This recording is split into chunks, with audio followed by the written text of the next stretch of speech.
Hi students, welcome to the class for Financial Markets and Operations.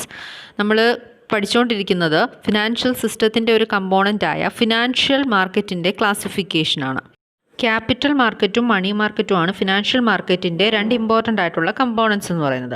അപ്പോൾ നമ്മൾ കഴിഞ്ഞ ക്ലാസ്സിൽ ക്യാപിറ്റൽ മാർക്കറ്റിൻ്റെ രണ്ട് ക്ലാസിഫിക്കേഷൻ, അതായത് രണ്ട് ടൈപ്പ് ഓഫ് സെക്യൂരിറ്റീസ്, അതിൻ്റെ ബേസിൽ രണ്ട് ക്ലാസിഫിക്കേഷൻ വരുന്നുണ്ട്. That is ownership securities and creditorship securities. Ownership securities ആണ് നമ്മൾ കഴിഞ്ഞ ക്ലാസ്സിൽ നോക്കിയത്, ഇക്വിറ്റിയും പ്രിഫറൻസ് ഷെയർസും. അപ്പോൾ ഇന്ന് നമ്മൾ നോക്കാൻ പോകുന്നത് ക്രെഡിറ്റർഷിപ്പ് സെക്യൂരിറ്റീസ് ആണ്. ക്രെഡിറ്റർഷിപ്പ് സെക്യൂരിറ്റീസിലെ ഡിബഞ്ചറും ബോണ്ടുമാണ് നമ്മൾ ഈ ഒരു ക്ലാസ്സിൽ കവർ ചെയ്യാൻ പോകുന്നത്. ഇപ്പോൾ ക്രെഡിറ്റർഷിപ്പ് സെക്യൂരിറ്റീസിൽ വരുന്ന ഏതൊക്കെയാണ്? ക്രെഡിറ്റർഷിപ്പ് സെക്യൂരിറ്റി എന്താണെന്ന് നമ്മൾ കഴിഞ്ഞ ക്ലാസ്സിൽ പറഞ്ഞതാണ് അല്ലേ.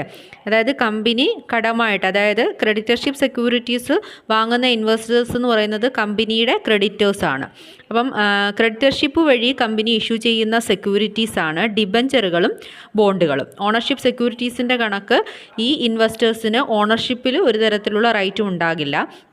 ഇതിന് പൊതുവായിട്ടുള്ള ഫീച്ചേഴ്സ് എന്ന് പറയുന്നത് അതിൻ്റെ മെച്യൂരിറ്റി പീരീഡ് ആകുമ്പോൾ അവർ ഇൻവെസ്റ്റ് ചെയ്ത തുക ആ ഫേസ് വാല്യൂ അവർക്ക് തിരിച്ചു കിട്ടുകയും ചെയ്യും, ഒരു റെഗുലർ പേയ്മെൻറ്റ് ഓഫ് ഇൻട്രസ്റ്റ് കിട്ടുകയും ചെയ്യും. അതാണ് ഇതിൻ്റെ ഫീച്ചേഴ്സ് എന്ന് പറയുന്നത്. ഡിബഞ്ചർ എന്ന് പറയുന്നത് ഒരു കമ്പനി ഒരു ഇൻവെസ്റ്ററുടെ കയ്യിൽ നിന്ന് കാശ് വാങ്ങുമ്പോൾ അതിന് പകരമായിട്ട് ആ ക്യാഷ് മെച്യൂരിറ്റി ആകുമ്പോൾ തിരിച്ചു കൊടുക്കും എന്ന് ഉറപ്പ് നൽകിക്കൊണ്ട് അതിനൊരു എവിഡൻസ് ആയിട്ട് ഇഷ്യൂ ചെയ്യുന്ന ഇൻസ്ട്രുമെൻ്റ് ആണ് ഡിബഞ്ചർ എന്ന് പറയുന്നത്. അപ്പോൾ കമ്പനിയുടെ ഒരു സീലോടുകൂടി ഒരു എവിഡൻസ് ആയിട്ടാണ് ഈ ഡിബഞ്ചർ ഇഷ്യൂ ചെയ്യാറ്. അപ്പോൾ ഇതെന്ന് പറഞ്ഞാൽ കമ്പനി ആ കടം തിരികെ കൊടുക്കുമെന്ന് ഉറപ്പ് നൽകുകയാണ് ഈ ഒരു ഡിബഞ്ചർ ഇൻസ്ട്രുമെൻറ്റ് ഇഷ്യൂ ചെയ്യുന്നതിലൂടെ ചെയ്യുന്നത്. ഡെപ്റ്റ് ഇൻസ്ട്രുമെൻ്റ് എന്ന് പറഞ്ഞൊരു ഡെഫിനിഷൻ പറയുവാണെങ്കിൽ ഇറ്റ് ഈസ് എ ഡെപ്റ്റ് ഇൻസ്ട്രുമെൻറ്റ്. ഡിബഞ്ചർ എന്ന് പറഞ്ഞാൽ ഡെഫിനിഷൻ, ഇറ്റ്സ് എ ഡെപ്റ്റ് instrument issued by a company with a promise to pay interest and repay the principal on maturity. അപ്പം ഇതിൻ്റെ അകത്ത് പറഞ്ഞിരിക്കുന്നതനുസരിച്ച് കറക്റ്റ് റേറ്റിൽ ഇൻട്രസ്റ്റും പേ ചെയ്യും, അതുപോലെ മെച്യൂരിറ്റി, അതായത് അത് തിരിച്ചു കൊടുക്കേണ്ട ഡേറ്റ് ആകുമ്പോൾ ആ എമൗണ്ട് തിരിച്ചു കൊടുക്കുകയും ചെയ്യും. പ്രിൻസിപ്പൽ എന്ന് പറഞ്ഞാൽ ഇൻവെസ്റ്റ് ചെയ്ത മൊത്തത്തിലുള്ള തുകയാണ്, അതും തിരിച്ചു കൊടുക്കുമെന്ന് ഉള്ള ഉറപ്പ് കൊടുക്കുന്ന ഇൻസ്ട്രുമെൻ്റ് ആണ്, ഡെപ്റ്റ് ഇൻസ്ട്രുമെൻ്റ് ആണ് ഡിബഞ്ചർ എന്ന് പറയുന്നത്. അപ്പോൾ ഈ ഇൻവെസ്റ്റർ എന്ന് പറയുന്നത് ഡിബഞ്ചർ വാങ്ങിയിട്ടുള്ള പാർട്ടീസാണ്. അപ്പോൾ അവരെ കമ്പനിയുടെ ക്രെഡിറ്റേഴ്സ് ആയിട്ടാണ് കണക്കാക്കുന്നത്. അതായത് കമ്പനിക്ക് കടം കൊടുത്ത പാർട്ടീസ് എന്നുള്ള രീതിയിലാണ് നമ്മൾ ഡിബഞ്ചറിനെ കൺസിഡർ ചെയ്യുന്നത്. അപ്പം ഡിബഞ്ചർ ഹോൾഡേഴ്സിനെ കൺസിഡർ ചെയ്യുന്നത്. അപ്പോൾ ഇതിൻ്റെ അകത്ത് വേണമെന്നുണ്ടെങ്കിൽ സാധാരണ യൂഷ്വലി ഒരു ഡിബഞ്ചർ ഹോൾഡേഴ്സിൻ്റെ ഇൻട്രസ്റ്റ് പ്രൊട്ടക്റ്റ് ചെയ്യുന്നതിന് വേണ്ടി ഒരു ഇൻവെസ്റ്റ്മെൻറ്റ് ബാങ്കിനെ ട്രസ്റ്റി ആയിട്ട് അപ്പോയിൻറ്റ് ചെയ്യാം. അതുമാത്രമല്ല ഒരു ഡിബഞ്ചർ ഡീഡ് വെക്കാറുണ്ട്. ആ ഒരു ഡീഡ് ഒരു ഡോക്യുമെൻ്റ് ആണ്. അപ്പോൾ ആ ഒരു ഡോക്യുമെൻറ്റിൽ ഡിബഞ്ചർ ഹോൾഡേഴ്സിൻ്റെ റൈറ്റ്സ് എന്തൊക്കെയാണ് എന്നുള്ളത് കൃത്യമായിട്ട് മെൻഷൻ ചെയ്തിരിക്കും. അതുപോലെ തന്നെ കമ്പനിക്ക് എന്തൊക്കെ ഒബ്ലിഗേഷൻസ് ആണ് ഉള്ളത് എന്നുള്ളതും കൃത്യമായിട്ട് ആ ഒരു ഡിബഞ്ചർ ഡീഡിൽ മെൻഷൻ ചെയ്തിരിക്കും. അപ്പോൾ ഇനി നമുക്ക് നോക്കാനുള്ളത് ഡിഫറെൻറ്റ് ടൈപ്സ് ഓഫ് ഡിബഞ്ചേഴ്സ് ആണ്. Charge may be floating or fixed. The floating charge is not attached to any particular asset of the company. Fixed charge debentures are those where specific asset or group of asset is pledged as security. The details of these charges are to be mentioned in the trust deed. Next, unsecured debentures. Next unsecured debentures. അത് നമുക്ക് ഇതിന് നേരെ ഓപ്പോസിറ്റാണ്, സെക്യൂർഡിൻ്റെ നേരെ ഓപ്പോസിറ്റാണ്. Unsecured ഡിബഞ്ചേഴ്സിനെ നമ്മൾ naked debentures എന്ന് വിളിക്കും. ഈ ഒരു ഡിബഞ്ചേഴ്സിനെ പ്രൊട്ടക്റ്റ് ചെയ്യാനായിട്ട് ഒരു തരത്തിലുള്ള ചാർജും പ്രോപ്പർട്ടി അല്ലെങ്കിൽ കമ്പനിയുടെ അസറ്റ്സിലോ വെക്കുന്നില്ല, ചാർജ് ചെയ്യുന്നില്ല. അങ്ങനെയുള്ള അസറ്റ്സുകൾ സെക്യൂർഡ് ഡിബഞ്ചേഴ്സിനെയാണ് നമ്മൾ അൺസെക്യൂർഡ് ഡിബഞ്ചേഴ്സ് എന്ന് വിളിക്കുന്നത്. That is these are not protected through any charge by any property or assets of the company. അടുത്തതെന്ന് പറഞ്ഞാൽ ബെയറർ ഡിബഞ്ചേഴ്സ്. ബെയറർ ഡിബഞ്ചേഴ്സ് എന്ന് പറഞ്ഞാൽ പേര് കേൾക്കുന്നത് പോലെ തന്നെ ആരാണോ ആ ഡിബഞ്ചറിൻ്റെ ബെയറർ, ആരുടെ കയ്യിലാണോ ആ ഡിബഞ്ചർ ഇരിക്കുന്നത് അവരാണ് അതിൻ്റെ ഡിബഞ്ചർ ഹോൾഡർ എന്ന് പറയുന്നത്. അല്ലാതെ ഈ ഡിബഞ്ചറിൻ്റെ അകത്ത് ആരുടെയും പേര് മെൻഷൻ ചെയ്യുകയോ സൈൻ ചെയ്യുകയോ ചെയ്യുന്നില്ല.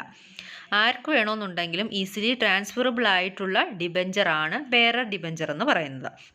Bearer debentures are payable to bearer and are transferable by mere delivery. അപ്പം ഇൻട്രസ്റ്റ് ഡേറ്റ് ആവുമ്പോൾ ഇതുമായിട്ട് അറ്റാച്ച് ചെയ്തിട്ടുള്ള കൂപ്പൺ, അതായത് ഇൻട്രസ്റ്റ് ഉണ്ടല്ലോ, ഡിബഞ്ചേഴ്സിന് ഒരു ഫിക്സഡ് റേറ്റ് ഓഫ് ഇൻട്രസ്റ്റ് കിട്ടാനുള്ള അവകാശമുണ്ട്.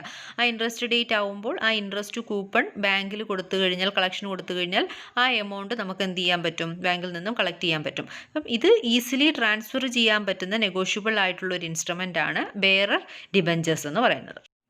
Next registered debentures. പിയർ ഡിബഞ്ചേഴ്സിൻ്റെ നേരെ ഓപ്പോസിറ്റ്. രജിസ്റ്റേർഡ് ഡിബഞ്ചേഴ്സ് എന്ന് പറഞ്ഞാൽ ആ ഡിബഞ്ചർ ഹോൾഡറിൻ്റെ നെയിമും അഡ്രസ്സും അതുപോലെ ഡേറ്റ് ഓഫ് രജിസ്ട്രേഷനും എല്ലാം എൻടൈറ്റിൽ ചെയ്തിട്ടുള്ള ഡിബഞ്ചറാണ് രജിസ്റ്റേർഡ് ഡിബഞ്ചർ എന്ന് പറയുന്നത്. അപ്പോൾ ഈ ഡിബഞ്ചർ ഹോൾഡർക്ക് ജസ്റ്റ് ട്രാൻസ്ഫർ ചെയ്താൽ പോരാ, അത് മാത്രമല്ല ഇൻട്രസ്റ്റ് അതിൻ്റെ ഡേറ്റ് ആകുമ്പോഴത്തേക്കും ഓട്ടോമാറ്റിക്കലി അവരുടെ അക്കൗണ്ടിലോട്ട് ആ എമൗണ്ട് വന്നോളും.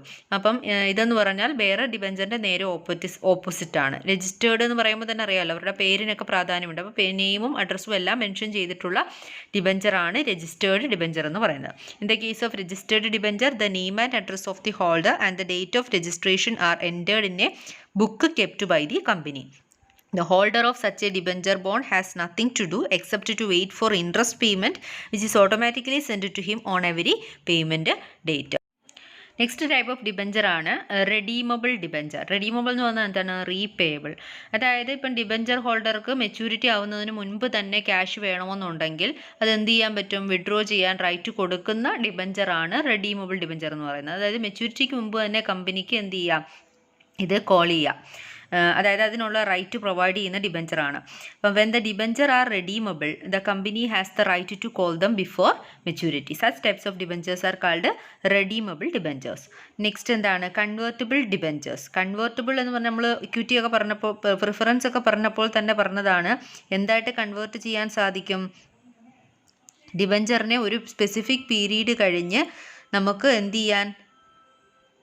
ഇക്വിറ്റി ഷെയർസായിട്ട് കൺവേർട്ട് ചെയ്യാൻ പറ്റുന്ന ഡിബഞ്ചറിനെയാണ് നമ്മൾ കൺവേർട്ടിബിൾ ഡിബഞ്ചർ എന്ന് പറയുന്നത്. അപ്പോൾ കൺവേർട്ടിബിൾ എന്ന് പറഞ്ഞാൽ എപ്പോഴും ഇക്വിറ്റി ആയിട്ട് കൺവേർട്ട് ചെയ്യാനുള്ള റൈറ്റാണ് കൊടുക്കുന്നത്. അപ്പോൾ ഒരു സ്പെസിഫിക് പീരീഡ് വരെ പക്ഷേ നമ്മൾ കാത്തിരിക്കണം. ആ ഒരു സ്പെസിഫിക് പീരീഡ് കഴിഞ്ഞാൽ വേണമെന്നുണ്ടെങ്കിൽ ആ ഇൻവെസ്റ്റർക്ക് അത് ഇക്വിറ്റി ഷെയർസായിട്ട് കൺവേർട്ട് ചെയ്യാനുള്ള റൈറ്റ് കൺവേർട്ടിബിൾ ഡിബഞ്ചേഴ്സ് പ്രൊവൈഡ് ചെയ്യുന്നു. When an option is given to convert debentures into equity shares after a specific period, they are called convertible debentures. Next non convertible debentures with detachable equity warrants. അപ്പോൾ non convertible debentures എന്ന് പറഞ്ഞാൽ ഈ ഡിബഞ്ചറിനെ നമുക്ക് equity ആയിട്ട് convert ചെയ്യാൻ പറ്റില്ല. ഡിബഞ്ചറായിട്ട് തന്നെ നമ്മളത് കീപ്പ് ചെയ്യണം. പക്ഷേ അതിൻ്റെ കൂടെ തന്നെ നമുക്ക് എന്തുമുണ്ട്? ഡിറ്റാച്ചബിൾ ഇക്വിറ്റി വാറൻസും ഉണ്ട്. ഇക്വിറ്റി വാറൻറ്റ് നമ്മൾ പറഞ്ഞതാണ്, പ്രിഫറൻസ് ഷെയർസ് വിത്ത് ഡിറ്റാച്ചബിൾ ഇക്വിറ്റി വാറൻസ് അല്ലേ? അത് തന്നെയാണ് ഇവിടെ. ഇത് നമുക്ക് സെപ്പറേറ്റ് ആയിട്ട് ഡീൽ ചെയ്യാവുന്ന ഒരു ഇൻസ്ട്രുമെൻ്റ് ആണ്. ഇത് നമുക്ക് സെക്കൻഡറി മാർക്കറ്റിൽ എന്ത് ചെയ്യാം? വിൽക്കുകയും വാങ്ങുകയൊക്കെ സെപ്പറേറ്റ് ആയിട്ട് ചെയ്യാവുന്ന ഒരു ഇൻസ്ട്രുമെൻ്റ് ആണ് ഈ ഡിറ്റാച്ചബിൾ ഇക്വിറ്റി വാറൻറ്റ് എന്ന് പറയുന്നത്. അതായത് ഇക്വിറ്റി ഷെയർസ് ഫ്യൂച്ചറിൽ ഒരു സ്പെസിഫിക് ടൈമിൽ ഒരു സ്പെസിഫിക് പ്രൈസിൽ ഇത്ര നമ്പർ ഓഫ് ഇക്വിറ്റി ഷെയർസ് വാങ്ങുവാനുള്ള അധികാരം കൊടുക്കുന്ന ഒരു ഇൻസ്ട്രുമെൻ്റ് ആണ് ഇക്വിറ്റി വാറൻസ് എന്ന് പറയുന്നത്. അതിനുള്ള ഒരു റൈറ്റ് ആണ് ആക്ച്വലി ഇക്വിറ്റി വാറൻറ്റിലൂടെ ഇഷ്യൂ ചെയ്യുന്നത്. അപ്പം ഈ നോൺ കൺവേർട്ടബിൾ ഡിബഞ്ചേഴ്സ് വിത്ത് ഇക്വിറ്റി വാറൻസ് വാങ്ങുന്ന പാർട്ടിക്ക് എന്ത് ചെയ്യാം? ഡിബഞ്ചർ അയാളുടെ കയ്യിലുണ്ട്, അതുകൂടാതെ എന്തും കൂടെ ചെയ്യാം? ഇക്വിറ്റി ഷെയറുകൾ ഫ്യൂച്ചറിൽ ഒരു സ്പെസിഫിക് പ്രൈസിന് വാങ്ങുവാനുള്ള റൈറ്റും കൂടി ഈ ഒരു ഇൻസ്ട്രുമെൻ്റ് വഴി കിട്ടുന്നു. The holders of such debentures can buy a specified number of shares from the company at a predetermined price. അപ്പം പക്ഷേ ഇതിനൊരു കണ്ടീഷൻ എന്ന് പറയുന്നത് ഒരു സ്പെസിഫിക് പീരീഡിന് ശേഷം മാത്രമേ ഈ ഒരു റൈറ്റ് അയാൾക്ക് പിന്നെ എന്ത് ചെയ്യാൻ പറ്റത്തുള്ളൂ? എക്സസൈസ് ചെയ്യാനായിട്ട് സാധിക്കത്തുള്ളൂ. അപ്പോൾ ഇതൊക്കെയാണ് ഡിഫറെൻറ്റ് ടൈപ്സ് ഓഫ് ഡിബഞ്ചേഴ്സ് എന്ന് പറയുന്നത്. നെക്സ്റ്റ് ക്രെഡിറ്റർഷിപ്പ് സെക്യൂരിറ്റി ആണ് ബോണ്ട്സ്. ബോണ്ട് എന്ന് പറഞ്ഞാൽ ഏകദേശം ഡിബഞ്ചറിൻ്റെ ഫീച്ചേഴ്സൊക്കെ തന്നെയാണ്. പിന്നെ അതായത് ഡിബഞ്ചറിനും പിന്നെ എന്തായിരുന്നു, ഒരു ഫിക്സഡ് റേറ്റ് ഓഫ് ഇൻട്രസ്റ്റ് ഉണ്ട്. മെച്യൂരിറ്റി ആവുമ്പോൾ ആ എമൗണ്ട് റിട്ടേൺ ചെയ്യുവാണ് പതിവ്. അതുപോലെ തന്നെയാണ് ബോണ്ടുകളും. ഒരു ഡെഫിനേഷൻ പറയുവാണെങ്കിൽ, ബോണ്ട് ഈസ് എ ഡെപ്റ്റ് instrument issued by a company or government to raise funds for capital requirements. Half yearly or annually the investor receives a regular payment of interest known as the coupon rate. അപ്പോൾ ഇവിടുത്തെ payment ഇൻട്രസ്റ്റിന് പറയുന്നത് coupon rate എന്നാണ്. Which is a certain percentage of face value. Face വാല്യൂവിൻ്റെ certain percentage ആണ് interest ആയിട്ട് fix ചെയ്യുന്നത്. This face value to be return by the investor upon maturity of the bond. അപ്പം എത്ര നാളത്തേക്കാണോ ഈ ബോണ്ട് പിന്നെ ഇൻവെസ്റ്റ് ചെയ്തിരിക്കുന്നത്, അതിൻ്റെ മെച്യൂരിറ്റി ഡേറ്റ് ആകുമ്പോഴത്തേക്കും ആ എമൗണ്ട് ആ ഫേസ് വാല്യൂ എന്ത് ചെയ്യും? റിട്ടേൺ ചെയ്യും. അത് മാത്രമല്ല ഹാഫ് ഇയർ 6 monthsലോ അല്ലെങ്കിൽ ഇയർലിയോ ആണ് ഇതിൻ്റെ ഇൻട്രസ്റ്റ് പേയ്മെൻറ്റ് കൊടുക്കുന്നത്. ആ ഇൻട്രസ്റ്റ് പേയ്മെൻറ്റിനെ പറയുന്നത് കൂപ്പൺ റേറ്റ് എന്നാണ്. അപ്പം ബോണ്ടുകൾ സാധാരണ പിന്നെ ആ കമ്പനിയുടെ ഒരു ഇതനുസരിച്ച് ഗ്രേഡ് അനുസരിച്ച് ഡിസ്കൗണ്ടിലോ അല്ലെങ്കിൽ ഫേസ് പാർ വാല്യൂലോ അല്ലെങ്കിൽ പിന്നെ പ്രീമിയത്തിലോ ഇഷ്യൂ ചെയ്യാൻ സാധിക്കും. അതറിയാമല്ലോ. ഒരു ഹൈ റേറ്റിൽ ഇഷ്യൂ ചെയ്യുകയാണെന്നുണ്ടെങ്കിൽ മാർക്കറ്റ് വാല്യൂവിനേക്കാളും ഹൈ റേറ്റിൽ ഇഷ്യൂ ചെയ്യുകയാണെന്നുണ്ടെങ്കിൽ അത് പ്രീമിയമാണ്.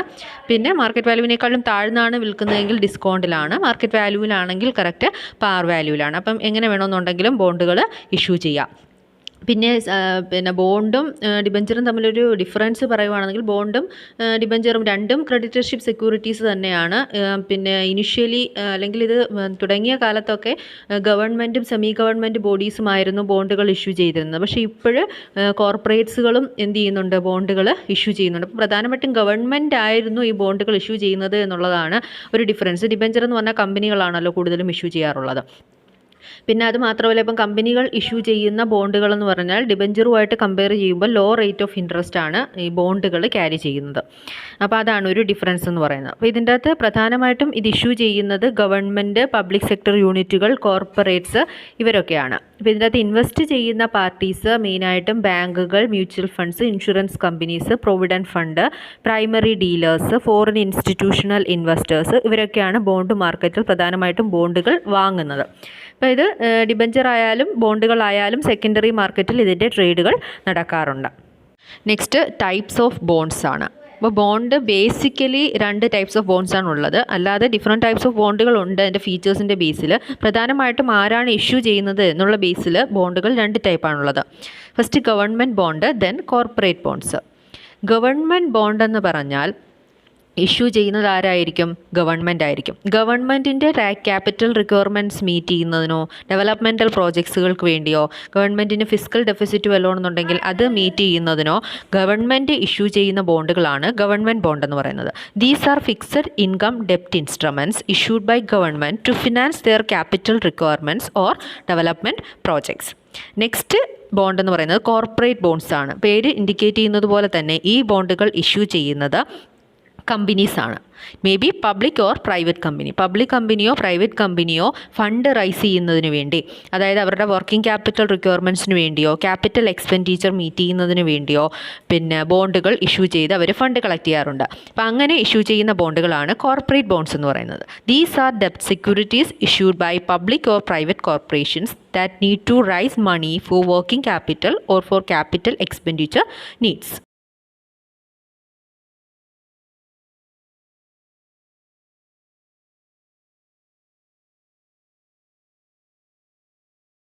Other types of bonds. കമ്പനികൾ പിന്നെ പല ഫീച്ചേഴ്സ് ഉള്ള ബോണ്ടുകൾ ഇഷ്യൂ ചെയ്യാറുണ്ട്. അപ്പം അങ്ങനെയുള്ള ഡിഫറെൻറ്റ് ബോണ്ട്സുകളുടെ ഫീച്ചേഴ്സാണ് നമ്മൾ നോക്കാൻ പോകുന്നത്. First zero coupon bonds. അതിൻ്റെ ടൈറ്റിലിൽ നിന്ന് മനസ്സിലാക്കാം. സീറോ കൂപ്പൺ എന്ന് പറഞ്ഞാൽ ഇൻട്രസ്റ്റ് റേറ്റ് ആണ്, കൂപ്പൺ റേറ്റ് ആണ് നമ്മൾ പറഞ്ഞു. അപ്പോൾ ഈ സീറോ കൂപ്പൺ ബോണ്ടിന് എന്തില്ല? No interest. ഈ ടൈപ്പ് ഓഫ് ബോണ്ടുകൾക്ക് ഇൻട്രസ്റ്റ് അല്ല ഇഷ്യൂ ചെയ്യുന്നത്. ഈ ബോണ്ടിനെ തന്നെ നമ്മൾ വേറൊരു പേരിലും അറിയപ്പെടാറുണ്ട്, deep discount bond. Zero coupon ബോണ്ടിൻ്റെ തന്നെ മറ്റൊരു പേരാണ് ഡീപ്പ് ഡിസ്കൗണ്ട് ബോണ്ട്. അപ്പം ഇവിടെ ഇൻട്രസ്റ്റ് ഇല്ലെങ്കിൽ പിന്നെ എന്താണ് ഇഷ്യൂ ചെയ്യുന്നത്? ഡീപ്പ് ഡിസ്കൗണ്ടിലാണ് ഈ ബോണ്ടുകൾ ഇഷ്യൂ ചെയ്യുന്നത്. അതായത് ഇപ്പോൾ ഒരു ബോണ്ടിൻ്റെ മാർക്കറ്റ് വാല്യൂ എന്ന് പറയുന്നത് 10 rupees ആണെന്ന് വിചാരിക്കുക. അപ്പോൾ ഈ സീറോ കൂപ്പൺ ബോണ്ടുകൾ ഇൻവെസ്റ്റർക്ക് ഇഷ്യൂ ചെയ്യുമ്പോൾ 10 rupeesൻ്റെ ബോണ്ട് 8 rupeesന് അവരെന്ത് ചെയ്യുന്നു? ഇൻവെസ്റ്റർക്ക് വിൽക്കുന്നു. അപ്പോൾ ഇൻവെസ്റ്റർ 10 രൂപയുടെ ബോണ്ടിന് എത്ര രൂപ കൊടുത്താൽ മതി? 8 രൂപ കൊടുത്താൽ മതി. ഇത് മെച്യൂരിറ്റി ഒരു 2 years ആണ് ഇതിൻ്റെ മെച്യൂരിറ്റി പീരീഡ് എന്ന് വിചാരിക്കുക. മെച്യൂരിറ്റി പീരീഡ് ആകുമ്പോൾ ഇൻവെസ്റ്റർക്ക് ഈ എമൗണ്ട് തുക തിരിച്ചു കൊടുക്കണമല്ലോ. അപ്പോൾ കമ്പനി എന്ത് ചെയ്യും? 8 രൂപയ്ക്ക് വാങ്ങിയ ബോണ്ടായിരുന്നു. അപ്പോൾ അവരന്ന് ഇത് തിരിച്ചു കൊടുക്കുന്നത് എമൗണ്ട് 10 rupees ആയിരിക്കും. മനസ്സിലായില്ല? അതാണ് പിന്നെ ഇൻവെസ്റ്റർക്കുള്ള ഇൻട്രസ്റ്റ് എന്ന് പറയുന്നത്. അല്ലാതെ യൂഷ്വലി സാധാരണ ബോണ്ടുകൾ ഇഷ്യൂ ചെയ്യുന്നത് പോലെ ഉള്ള ഇൻട്രസ്റ്റ് ഇവിടെ ഇല്ല. അവർക്ക് ഡിസ്കൗണ്ടിൽ ഇഷ്യൂ ചെയ്തുകൊണ്ട് മെച്യൂരിറ്റി ആവുമ്പോൾ അതിൻ്റെ ഫേസ് വാല്യൂ ഫുള്ള് റിട്ടേൺ ചെയ്യുക.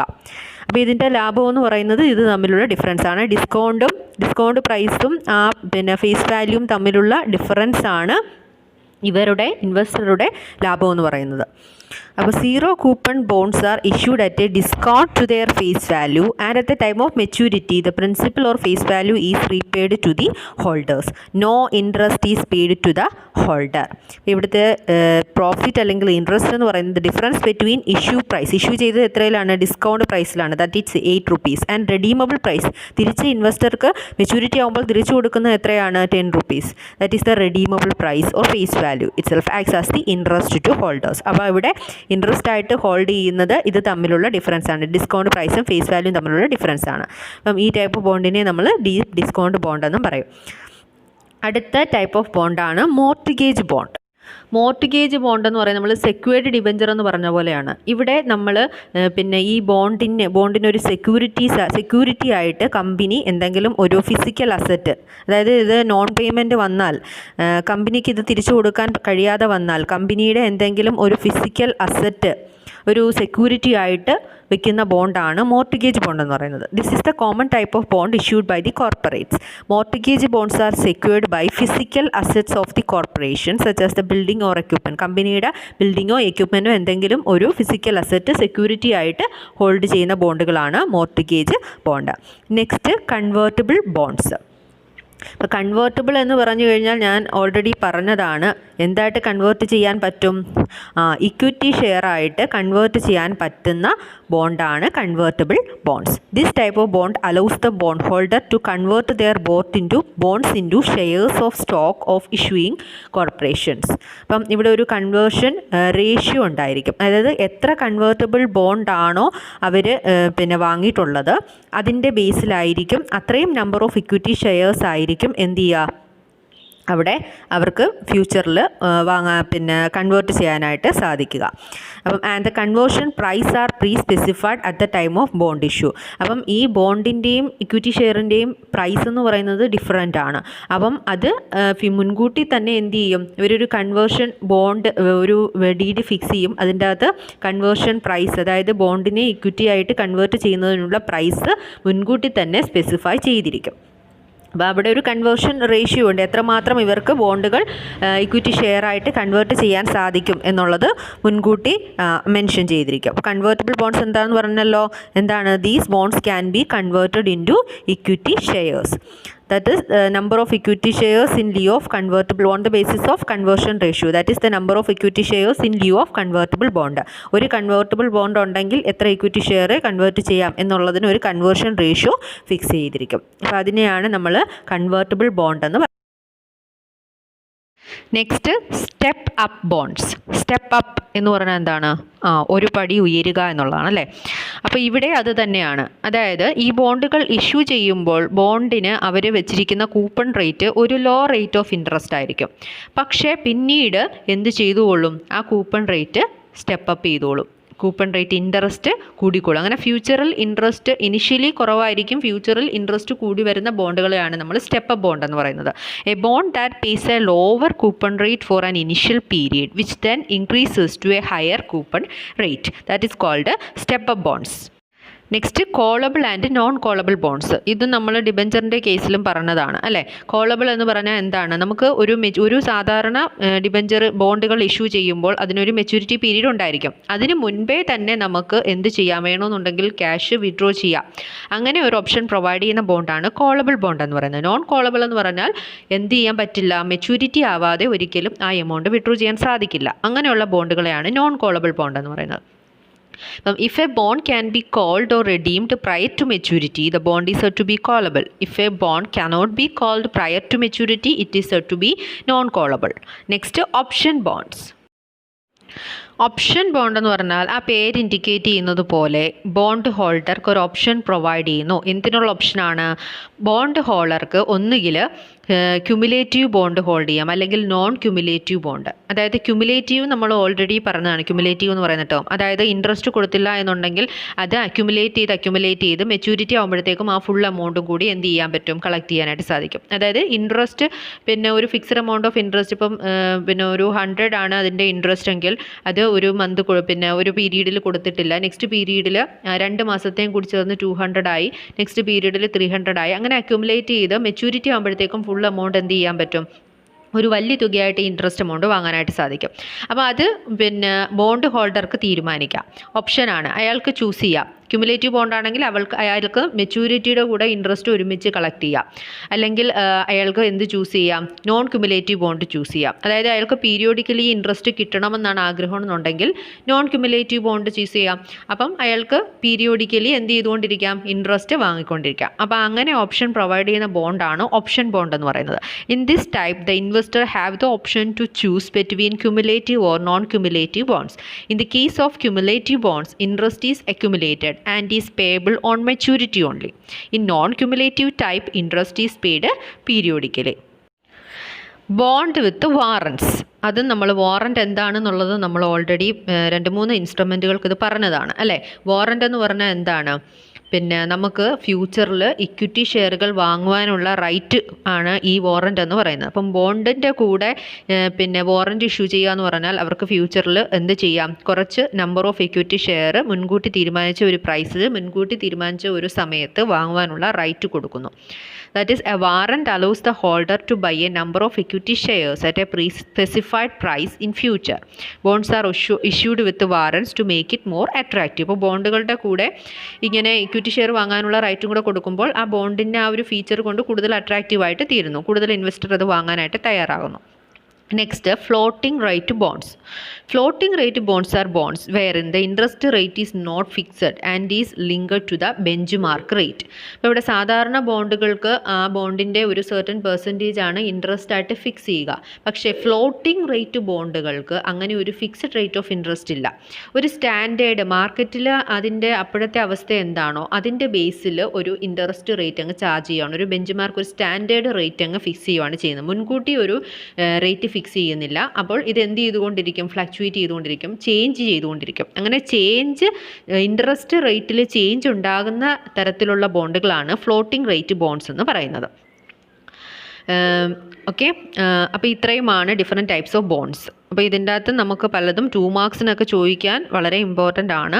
അപ്പോൾ ഇതിൽ ഓരോന്നും 5 മാർക്സിന് നമുക്ക്, അതായത് പിന്നെ ബോണ്ടുകളും ഡിഫറെൻറ്റ് ടൈപ്സ് ഓഫ് ബോണ്ട്സും ഡിഫറെൻറ്റ് ടൈപ്സ് ഓഫ് ഡിബെഞ്ചറുകളും ക്രെഡിറ്റർഷിപ്പ് സെക്യൂരിറ്റീസും എല്ലാം 5 മാർക്സിനും ഒക്കെ ചോദിക്കാൻ സാധ്യതയുള്ളത്. അത് മാത്രമല്ല ക്യാപിറ്റൽ മാർക്കറ്റ് എന്ന് പറയുന്നത് ഒരു ഇമ്പോർട്ടൻറ്റ് എസ്സേ ആണ്. അപ്പോൾ ക്യാപിറ്റൽ മാർക്കറ്റിൻ്റെ പാർട്ടുകളാണ് നമ്മളിവിടെ പഠിച്ച് തീർന്നത്. ക്യാപിറ്റൽ മാർക്കറ്റ് റിപ്പീറ്റഡ്ലി പിന്നെ പല പ്രാവശ്യവും ചോദിച്ചു വന്നിട്ടുള്ള ഒരു എസ്സേ ആണ് ക്യാപിറ്റൽ മാർക്കറ്റ്.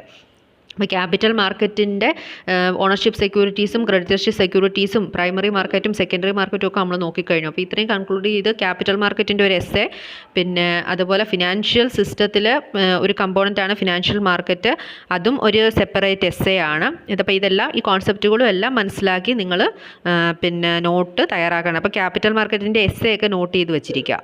പിന്നെ അതുപോലെ ഇതിൽ ഓരോന്നും 2 മാർക്സിന് നമുക്ക് ചോദിക്കും. Okay, thank you.